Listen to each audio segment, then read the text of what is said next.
பேரன்பு கொண்ட சொந்தங்கள் யாவருக்கும் வணக்கம். இந்த வீடியோ கண்டிப்பாக சமூக ஆர்வலர்கள், ஆர்டி ஆர்வலர்கள் எல்லாருமே முதல்ல இந்த வீடியோ அரசாங்க கவனத்திற்கு போகிற அளவுக்கு பகிர்ந்துருங்க. எத்தனை பேர் பார்க்குறீங்களோ அத்தனை பேரும் முதல்ல நீங்கள் நம்பி ஷேர் பண்ணுங்கள். ஏன்னு கேட்டிங்கன்னா, முந்தைய அரசாங்கங்கள் ஆளும்போது கவர்மெண்ட் அலுவலகத்தில் பொதுமக்களுக்கு சரியான விதத்தில் ரெஸ்பான்சிபிலிட்டி இல்லை அப்படிங்கிறது நம்ம எல்லாருக்குமே தெரிஞ்ச விஷயம். இப்போ புதிதாக பொறுப்பேற்றக்கூடிய தாவேக அரசாங்கம் ஒரு மாற்றா செயல்படும் அப்படின்னு நினைச்சுதான் எல்லா மக்களுமே வாக்களிச்சிருக்கிறோம். இப்போ பார்த்தீங்கன்னா, எந்த பெட்டிஷன் கொடுத்தாலும் உடனடியாக பதில் வரணும் அப்படின்னு நம்ம எல்லாருமே எதிர்பார்க்குறோம். அந்த விஷயத்துல அரசாங்கம் இன்னும் கூடுதல் கவனம் செலுத்த வேண்டும் என்பது நம்முடைய ஒரு நோக்கமா இருக்கு. தாவேக தேர்தல் அறிக்கையில ஒரு முக்கியமான ஒரு விஷயத்த சொல்லியிருந்தாங்க. ஒரு மீட்டிங்கில் விஜய் அவர்களே பேசியிருந்தாரு. நாங்கள் வந்தால் சேவை பெறும் உரிமை சட்டத்தை நாங்கள் கொண்டு வருவோம் அப்படிங்கிறத பேசியிருந்தார். இப்போ ஏன் இந்த சேவை பெறும் உரிமை சட்டத்தை குறித்து நான் பேச வேண்டிய தேவை இருக்கு அப்படின்னா, தற்போது பாதிக்கப்பட்ட அரசாங்க அலுவலகத்தால் பாதிக்கப்பட்ட ஒரு நிகழ்வு, அந்த நிகழ்வை நான் உங்களுக்கு பகிர்றேன். என்னன்னு கேட்டிங்கன்னா, கடந்த 16/3/2026 அன்னைக்கு நானும் நம்ம கூட பயணிக்கக்கூடிய பாலா, ஆர்டி ஆர்வலர், ஏதாச்சும் யூடியூப் சேனல் நிர்வாகி திரு காளிதாஸ் 3 பேரும் சேர்ந்து காளிதாஸ் பையனுக்கு அதாவது பிறப்பு சான்றிதழில் திருத்தம் செய்யணும் அப்படின்னு நாங்கள் எங்கே போகிறோம் அப்படின்னா, ராமநாதபுரம் நகராட்சிக்கு போகிறோம். ராமநாதபுரம் நகராட்சிக்கு போய் அங்கே என்ன ப்ராசஸ் சொல்கிறாங்க, அந்த ப்ராசஸை நம்ம ஃபாலோ பண்ண சொல்லி அவங்க ஆதார் கேட்டாங்க, சில ஃபார்ம் கொடுத்தாங்க, அதை ஃபில்லப் பண்ண சொன்னாங்க. இதெல்லாம் ஃபில்லப் பண்ணிவிட்டு, ஆனால் முறைப்படி என்னென்னா, அந்த திருத்தம் பண்ணுறதுக்கு ஒரு கட்டணம் கட்டணும். அதை நம்மளே தான் போய் என்ன செய்யணும்னா, அவங்க கொடுக்குற அந்த ரசீதை வச்சு ட்ரெஸரியில் கட்டணும். ஆனால் இங்கே நடந்தது என்ன அப்படின்னு கேட்டால், அங்கே இருக்கக்கூடிய அதாவது அந்த ஆஃபீஸரே, நீங்கள் எல்லாத்தையும் எங்கள்கிட்ட கொடுத்துட்டு போங்க, காசையும் நீங்கள் எங்கள்கிட்டே கொடுங்க, நாங்கள் இதை திருத்தம் பண்ணிடுவோம்னு சொல்லிடுங்க. ஆனால் கட்டணம் 300னா அவங்க 350 ரூபா கேட்டாங்க. 350 ரூபா கேட்டப்போ 350 ரூபா எதுக்கு கேட்குறாங்க அப்படின்னு நம்மளுக்கு ஒரே கன்ஃபியூஸாக இருந்துச்சு. இருந்தாலும் நம்ம என்ன பண்ணிட்டோம் அப்படின்னா, புதுசு தானே, அதனால இதுதான் ப்ரொசீஜர் அப்படின்னு முழுமையாக தெரியாதனால நம்ம கொடுத்ததுக்கு அப்புறம் நம்ம கேட்டோம். நாங்கள் அதை உங்கள் பேரில் நாங்கள் பே பண்ணிடுவோம், கட்டிடுவோம் அப்படிங்கிறத தகவலை சொன்னாங்க.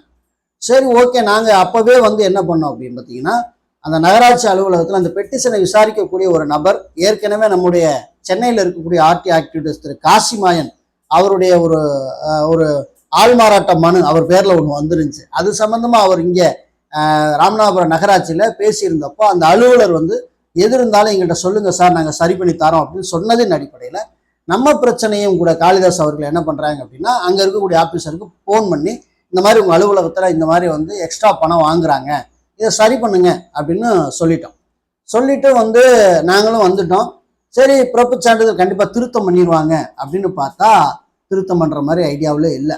அதுக்கப்புறம் நம்ம என்ன பண்ணுறோம், முறைப்படி ஆணையருக்கு, அதாவது அந்த ராமநாதபுரம் நகராட்சி ஆணையருக்கு காளிதாஸ் என்ன பண்ணுறாருன்னா, வாட்ஸ்அப்பில் நடந்த தகவல்களை தெரிவிக்கிறார்.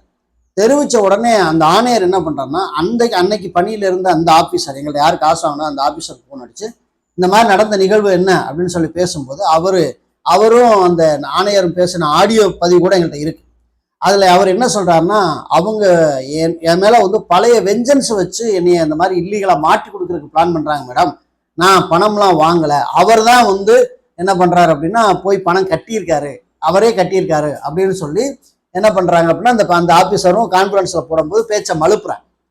இது சரி, ஓகே, நகராட்சி ஆணையர்கிட்ட நம்ம சொல்லிட்டோம், நீங்கள் நடவடிக்கை எடுங்க, ஆல்ரெடி இன்ன வரைக்கும் அந்த பர்த் சர்டிஃபிகேட் திருத்தம் பண்ணாமல் இருக்குது அப்படின்னு சொல்லிட்டோம். இது நடந்து பாருங்கள், 16/3/2026 அன்னைக்கு நம்ம கொடுத்த சர்டிஃபிகேட் இன்ன வரைக்கும் திருத்தம் செய்யப்படவில்லை. இன்ன வரைக்கும் திருத்தம் செய்யப்படலை. இப்போ ரீசெண்டாக அவர் காலி என்ன பண்ணார் அப்படின்னா, அதாவது முதல்வரின் முகவரி அந்த இணையதளத்தில் போய் ஒரு கம்ப்ளைண்ட் வைக்கிறார். இந்த மாதிரி இந்த நடந்த நிகழ்வுகளை அப்படியே கம்ப்ளைண்டாக வைக்கிறார். வச்சோன்னா அவருக்கு ஒரு ரிசிப்ட் அனுப்புகிறாங்க. அன்னைக்கு மாலை 6:30க்கு காளிதாஸ் தான் பணத்தை இந்த பணத்தை செலுத்தியிருக்காங்களா ரசீதை காளிதாஸுக்கு அனுப்பி வைக்கிறாங்க. அந்த ரசீதை உங்களுக்கு நான் டிஸ்பிளே பண்ணுறேன்.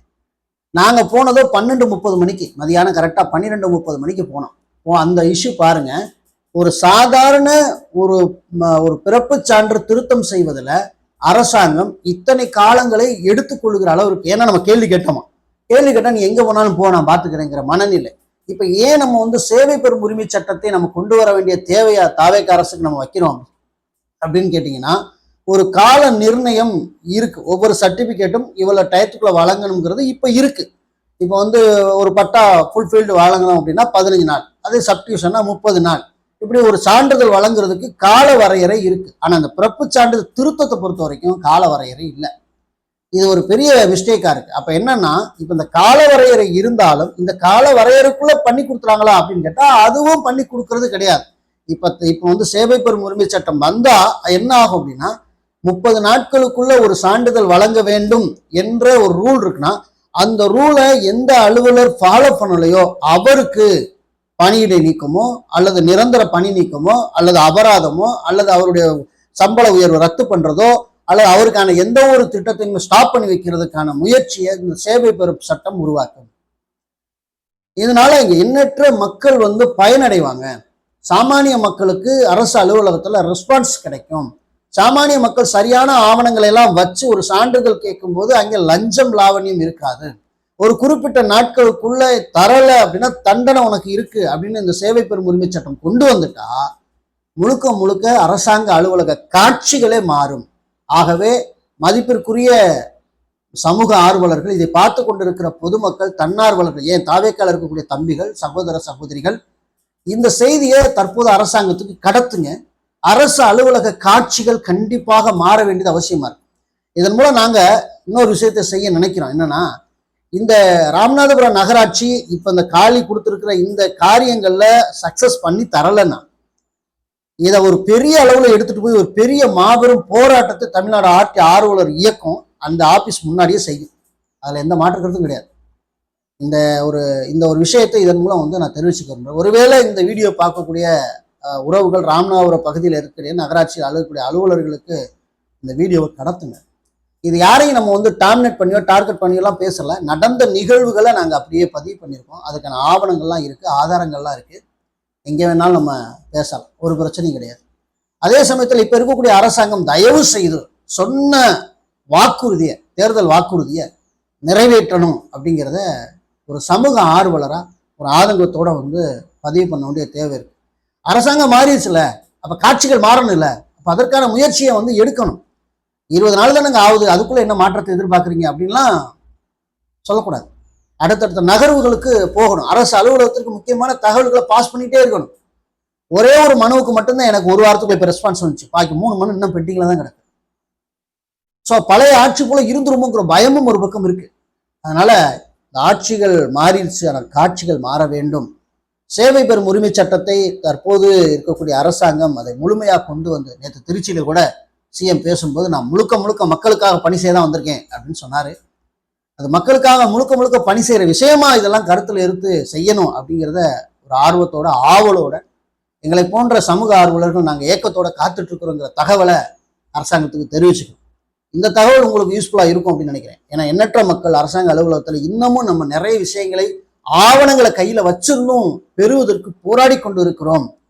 நம்ம நாட்டுல நம்ம இந்திய குடிமக்களா பிறந்து ஒரு விஷயத்தை பெறுவதற்கு போராட வேண்டிய ஒரு தேவை இருக்கான்னு நினைக்கும் போது எவ்வளவு வேதனையா இருக்கு யோசிச்சு பார்க்கணும். அதே போல மக்களாகி நமக்கிட்டையும் நிறைய ரெஸ்பான்சிபிலிட்டி இருக்கு. அரசு சொல்லக்கூடிய சில விஷயங்களை நாமளும் கடைபிடிக்கணும், சட்டத்தை மதிக்கணும். சில விஷயங்கள் நிறைய பொதுமக்களும் சரிசை பண்ணிக்கொண்டு தேவைகளும் இருக்கு. அதை நம்ம விரிவாக இன்னொரு வீடியோவில் பேசுவோம். ஆகவே தற்போதைய தேவை சேவை பெறும் உரிமை சட்டம் அவசியமானது. அதை அரசாங்கம் கொண்டு வர வேண்டும் என்பதை எதிர்பார்க்கிறோம். நகராட்சிகள் இது போன்ற வந்து அலட்சியமான செயல்களை தன்னை திருத்திக் கொள்ள வேண்டியது அவசியமா இருக்குங்கிறதையும் இந்த வீடியோவில் அழுத்தம் திருத்தமாக பதிவு பண்ண கடமைப்பட்டிருக்கிறோம். மீண்டும் நல்ல தகவலோடு வேறொரு வீடியோவை சந்திக்கிறேன். நன்றி, வணக்கம்.